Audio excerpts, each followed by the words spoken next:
ஒரு தமிழர்களுக்கு ஒரு சோகமான ஒரு நிகழ்வு. அதாவது இயக்குனர் வி. சேகர் உங்களுக்கு நிறைய பேருக்கு தெரிஞ்சிருக்கும். ஒரு சமூகத்திற்கு கருத்து சொல்லக்கூடிய குடும்ப பாங்கான ஆபாசங்கள் இல்லாத படங்களா வந்து இந்த டிவில போட்டா நம்ம தொடர்ந்து பார்ப்போம் அந்த படத்தை. இப்போ வரைக்கும் அந்த படங்கள்லாம் பார்த்துக்கிட்டு இருக்கிற விஷயங்களா தான் இருக்கு. வெளிப்படையாக சொல்லணும் அப்படின்னா ஒரு நல்ல இயக்குனர், மக்களால் பெரிதும் மறக்கப்பட்ட இல்லை மறைக்கப்பட்ட இயக்குனர்னு சொல்லலாம். அவர் தமிழ் தேசிய தளத்தில் பல செயல்களை செய்தவர்.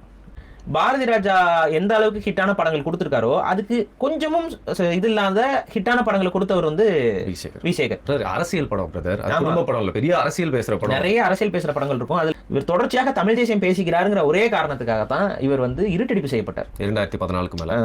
இப்ப ஒரு குறிப்பிட்ட கட்சிக்கு சால்ரா அடிச்சுட்டு இருந்தா அவங்க வந்து அவங்க சேனல்ஸ்ல கூப்பிடுவாங்க. அந்த இவர் தமிழ் தேசியம் பேசியதற்காக, தமிழ் தேசிய செயல்பாடுகளில் ஈடுபட்டதற்காக இவர் மீது பொய் வழக்குகள் போட்டு இவர் சிறைக்கும் தள்ளப்பட்டார். வந்து ஆக்சுவலா ஸ்கெட்ச் போட்டு அவரை சிக்க வச்ச மாதிரி தான் இருக்கும் அந்த கதையை கேட்டீங்கன்னா.